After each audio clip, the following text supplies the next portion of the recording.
Smart Ideas avec Timothée Boitouzé, bonjour. Bonjour. Bienvenue, heureux de vous retrouver. On avait déjà présenté Woodoo ensemble. Vous êtes le fondateur de cette entreprise. Mais alors, il faut tout nous dire et nous redire. Votre idée, c'est de transformer le bois, de créer un bois augmenté. Expliquez-nous.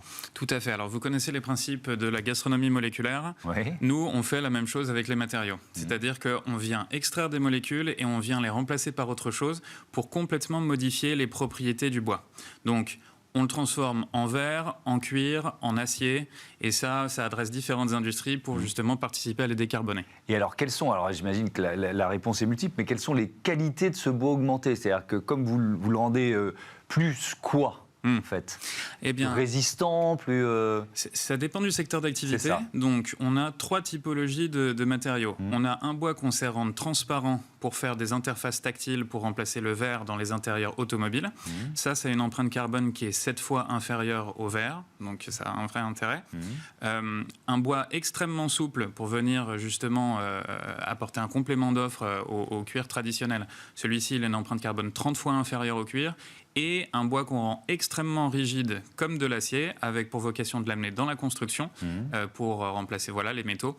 Et lui, il a une empreinte carbone 229 fois inférieure à l'aluminium. Ok, donc on voit immédiatement le gain et les possibilités que ça représente différents secteurs. Mais je voudrais revenir à l'origine. Est-ce qu'il y a des essences privilégiées? À partir de quel bois vous créez ces nouveaux matériaux? Très intéressant. Alors, merci beaucoup. Justement, dans la forêt française, il y a plus de 300 essences de bois différentes. Si on demande à vos téléspectateurs de nous citer peut-être 10 essences de bois, là, après, ça va être difficile. Donc, en général, on connaît les bois nobles. On connaît le chêne, le frêne, le marronnier, etc. Mais il y a essentiellement du bois qui est du bois déprécié. Donc, par exemple, le peuplier, le charme, le tremble, le pin maritime. Ça, c'est des essences de bois qui sont fragiles, poreuses et où il y a très peu d'applicatifs sur les marchés. Donc, c'est les bois dépréciés qu'on vise en particulier, puisque grâce à notre technologie, on vient les renforcer. C'est aussi les arbres qui ont la croissance la plus rapide, qui stockent le plus de carbone.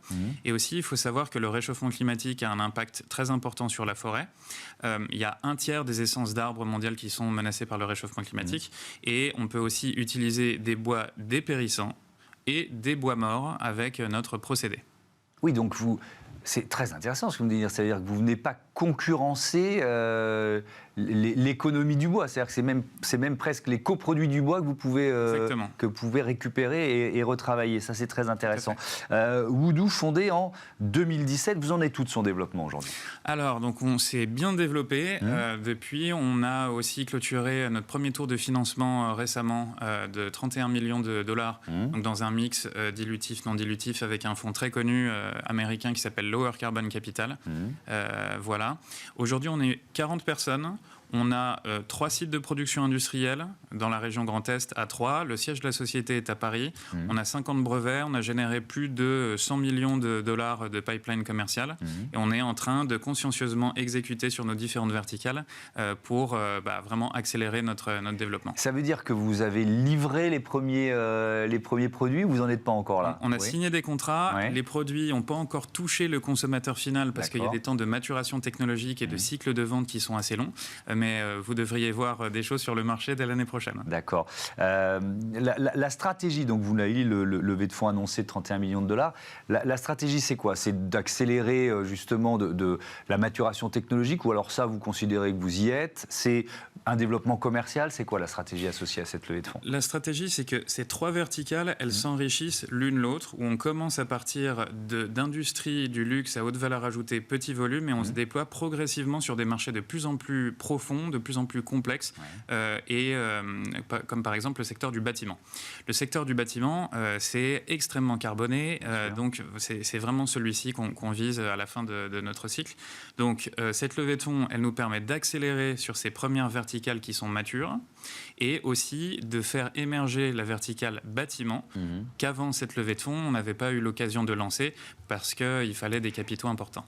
D'accord. Quand vous dites faire émerger, ça veut dire quoi? Ça veut dire passer à l'échelle sur la technologie qui va vous permettre de transformer le bois à destination du bâtiment, c'est ça, hein? Exactement. D'accord, ok, bien compris. C'est combien d'années de recherche et développement, l'aventure Woodoo, en fait?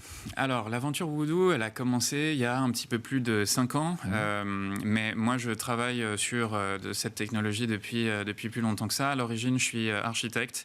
J'ai eu l'occasion de travailler dans des agences internationales très connues. Et ensuite, je me suis dit que ça n'avait pas de sens que les plus grands monuments qu'on construit aujourd'hui soient finalement construits avec des matériaux qui ont été inventés par des civilisations maintenant disparues. Le béton, c'est inventé par les Romains, le verre, c'est inventé par les Égyptiens, et ça ne permet pas de dépasser justement cette contrainte du réchauffement climatique qu'on a et qui est visible sur l'écosystème. Ouais. Donc j'ai arrêté l'architecture dans ces agences célèbres, je suis allé à Harvard et au MIT pour développer du coup mes connaissances en biologie, chimie et aussi sciences des matériaux. Et donc, j'ai fait émerger cette technologie qu'ensuite j'ai ramenée en France, j'ai breveté, j'ai fondé l'entreprise là-dessus. Voilà, et on est avec voilà, une entreprise française. Vous le portez sur votre chemise. Merci beaucoup, Timothée Boitouzé, d'être venu nous présenter une nouvelle fois Woodoo. On vous souhaite le meilleur pour les mois et les années à venir. Voilà, c'est la fin de ce numéro de Smart Impact. Je voudrais remercier Louis Perrin à la production et à la programmation assistée de Marie Billard, Romain Luc, le réalisateur, et Alexis Oustabassidis au son. Plus ça va, plus je prononce ton nom de mieux en mieux. Allez, belle journée.